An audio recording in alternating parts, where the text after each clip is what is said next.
कहानी की शुरुआत होते ही हम इस दुनिया की भीड़ को देखते हैं जो कि चलती रहती है और अपना काम करते रहती है। और इन सभी के बीच एक लड़का एरॉन नाम का ऐसा भी होता है जिसे घूमना, नई नई जगहों पर जाना काफी पसंद होता है। उसे ट्रैकिंग करना और हाइकिंग करना भी बहुत पसंद होता है। वो अपना सामान पैक करता है और निकल पड़ता है एक नई सैर पर। वो अपने साथ एक कैमरा भी लेता है ताकि वो उसमें हर एक नई चीज और अपने एक्सपीरियंस को रिकॉर्ड कर सके।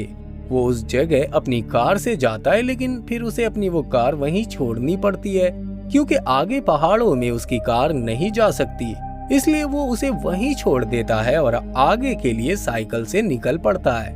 वो बताता है कि गाइड बुक के हिसाब से ब्लू जोन कैनियन में जाने के लिए 4.5 घंटे लगते हैं, लेकिन मैं सिर्फ उस जगह पर 45 मिनट में पहुंच सकता हूं। असल में ब्लू जोन कैनियन इन्हीं पहाड़ों की एक चट्टान है और अक्सर लोग वहां पर हाइकिंग के लिए जाते हैं। इसलिए एरॉन भी उस जगह पर हाइकिंग के लिए आया था और फाइनली एरॉन उन पहाड़ की चट्टानों पर पहुंच जाता है। तभी उसे वहां पर 2 लड़कियां मिलती हैं जो कि रास्ता भटक चुकी थी और एरॉन उन्हें सही रास्ता बताता है। अब एरॉन अकेला नहीं था इन चट्टानों पर। अब ये तीनों निकल पड़ते हैं मस्ती के लिए। ये तीनों पहाड़ की उस गुफा में जाते हैं जिसके नीचे झील होती है। ये लोग पहाड़ से जंप मारते हैं जिसके बाद सीधा ये लोग नीचे झील में गिरते हैं और अब ये तीनों इस झील में काफी एंजॉय करते हैं। इसके बाद एरॉन उन दोनों लड़कियों से अलग होने लगता है, लेकिन वो दोनों एरॉन को अगले दिन पार्टी में इनवाइट करती हैं, जिस पर एरॉन वहां पर जाने के लिए उन्हें हाँ भी कह देता है। अब एरॉन उन चट्टानों पर आगे की ओर बढ़ते हुए जाता है। तभी उसका एक पैर एक दरार से टकराता है जिसकी वजह से वो उसमें गिर जाता है। लेकिन सबसे बुरी बात तो ये होती है कि उसका राइट हैंड यानी कि उसका दाहिना हाथ एक बड़े से पत्थर के नीचे दब जाता है। एरॉन अपने हाथ को निकालने के लिए हर मुमकिन कोशिश करता है। वो आगे से पीछे से हर तरफ से उस भारी पत्थर को हटाने की कोशिश करता है ताकि वो अपने हाथ को निकाल सके, लेकिन उसका हाथ तो बहुत बुरी तरह से उस पत्थर के नीचे दब चुका था। उसके बाद वो अपनी घड़ी निकालता है और टाइम देखता है। उसे दरार में फंसे हुए बहुत देर हो चुकी थी। वो आवाज भी लगाता है ताकि अगर वो दोनों लड़कियां ऊपर होंगी तो उसकी आवाज को सुन लेंगी, लेकिन वो दोनों तो वहां से कब की जा चुकी थी।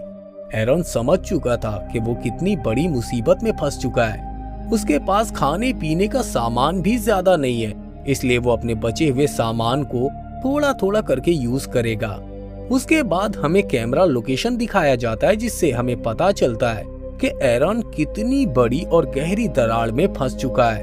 वो अगर ऊपर की तरफ किसी चट्टान में फंसा होता तो शायद कोई उसकी आवाज को सुन लेता।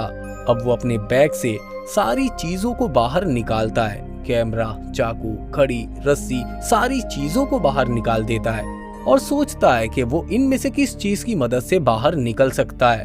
वो अपनी उस नाइफ को उठाता है और पत्थर को काटना शुरू कर देता है, लेकिन उसका नाइफ उसके हाथ से छूटकर नीचे गिर जाता है। अब उसका एक हाथ तो चट्टान में फंसा हुआ है तो वो झुक नहीं सकता है, इसलिए वो अपने पैरों में एक लकड़ी को फंसाता है और उसकी मदद से वो चाकू को उठाने की कोशिश करता है। और बहुत सी मेहनत और कोशिश के बाद आखिरकार वो उस चाकू को उठा लेता है। और अब रात भी हो चुकी थी, लेकिन वो पत्थर 1 इंच भी वहां से हिला नहीं था। वो घड़ी में टाइम देखता है जिसमें 12 बज चुके हैं। वो पानी का एक घूंट पीता है। वो उस पानी को इस तरह पीता है जैसे किसी प्यासे को अचानक पानी का एक घूंट मिल गया हो। पानी पीते ही उसमें एक नई ताकत, एक एनर्जी लौट आती है। वो फिर से अपना स्ट्रगल शुरू करता है और इस बार वो रस्सी को पत्थर में लटकाने की कोशिश करता है, लेकिन उसका एक हाथ फंसा हुआ है। वो अपने दूसरे हाथ की मदद से जैसे तैसे रस्सी को पत्थर से बांध देता है। अब वो उस रस्सी को पकड़कर उसमें कुछ देर के लिए आराम कर लेता है। जैसे ही उसकी आंख लगती है उसे एक सपना आता है। वो अपने आप को गिरता हुआ देखता है जिससे उसकी आंख खुल जाती है और जब फिर से वो घड़ी में टाइम देखता है तो इस वक्त घड़ी में 12:45 हो रहे थे, यानी कि वो सिर्फ 45 मिनट के लिए सो पाया है, यानी कि वो ठीक तरह से सो भी नहीं पाया। वो एक बार फिर से पत्थर को काटना शुरू कर देता है। एरॉन को इस चट्टान में फंसे हुए पूरे 25 घंटे हो जाते हैं। वो सोचता रहता है कि आखिर वो इस जगह से कैसे बाहर निकल पाएगा। अब वो अपना कैमरा निकालता है, उसमें अपनी वीडियो रिकॉर्ड करता है जिसमें वो कहता है कि मैंने किसी को भी नहीं बताया कि मैं इस जगह पर हाइकिंग के लिए जा रहा हूँ। उसके पास थोड़ा ही खाना है और बस थोड़ा ही पानी है। इस वीडियो को रिकॉर्ड करते वक्त उसकी आंखों में आंसू होते हैं। वो बहुत ही मायूस हो चुका होता है। जब एरॉन अपनी वीडियो को रिकॉर्ड कर रहा होता है तभी उसे ऊपर से कुछ आवाज आती है। एरॉन को लगने लगता है कि कोई है, इसलिए वो जोर जोर से आवाजें देने लगता है। वो बहुत चीखता चिल्लाता है लेकिन वहाँ तो कोई होता ही नहीं जो उसकी आवाज को सुन सके। यानी कि एरॉन को अब हेलुसिनेशन होने लगे हैं। अब इस तरह से एक दिन और भी गुजर जाता है। रात हो जाती है। एरॉन को अब भूख लगी थी। अब वो अपना बचा कुचा खाना खा रहा होता है। तभी उसे याद आता है कि आज उन दोनों लड़कियों ने उसे पार्टी में इनवाइट किया था। अब वो उस पार्टी को ही इमेजिन करने लगता है। उसे ऐसा लगने लगता है कि वो उस पार्टी में मौजूद है। अब एरॉन उन सभी चीजों को याद करने लगता है जो इस जगह आने की एक्साइटमेंट में उसने छोड़ दी थी। जब वो हाइकिंग के लिए निकल रहा होता है तभी उसके रूम में फोन की घंटी बज रही थी और ये फोन उसकी मॉम का था। वो कहता है कि अगर मैंने उस वक्त फोन को उठा लिया होता तो मेरी माँ को ये पता होता कि मैं इस वक्त कहाँ हूँ। वो मुझे ढूंढने जरूर आती। अब एरॉन को चट्टान में फंसे हुए तीसरा दिन है और एरॉन उन रस्सियों की मदद से उसके ऊपर रखे पत्थर पर रस्सी बांधता है और नीचे के पत्थर को खिसकाने की कोशिश करता है, लेकिन वो पत्थर अपनी जगह से हिलता भी नहीं है। अब एरॉन अपने पैर की मदद से उस रस्सी पर जोर जोर से कूदता है, लेकिन उसकी ये कोशिश भी बेकार हो जाती है। उसके बाद एरॉन बहुत मायूस हो जाता है।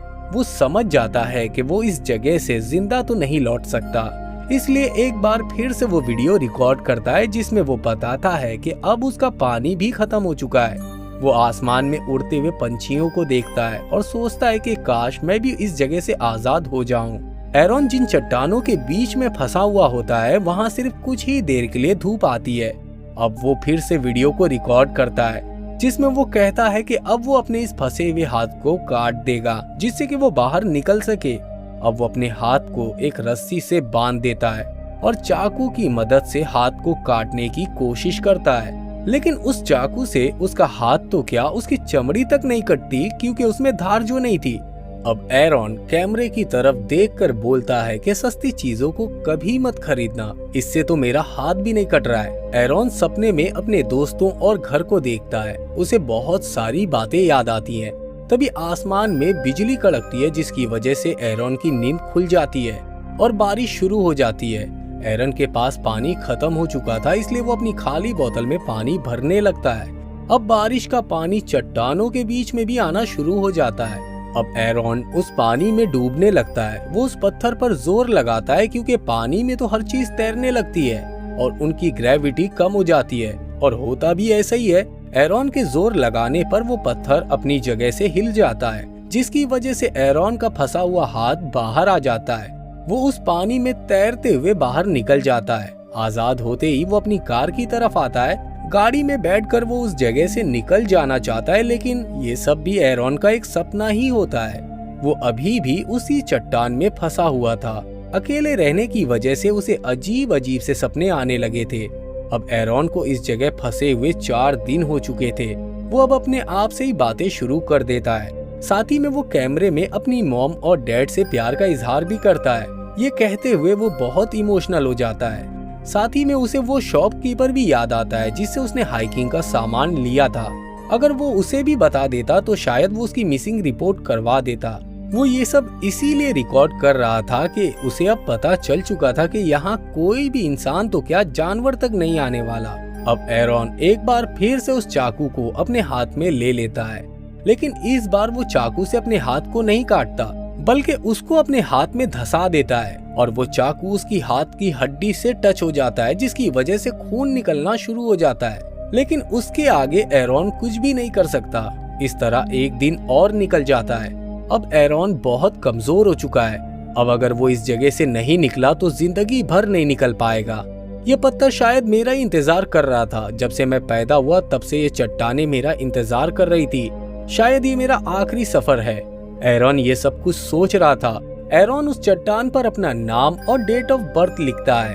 अगली सुबह जब उसे थोड़ा सा होश आता है तो उसे विजन आने लगते हैं जिसमें वो एक बच्चे को देखता है जो उसका फ्यूचर सन होता है।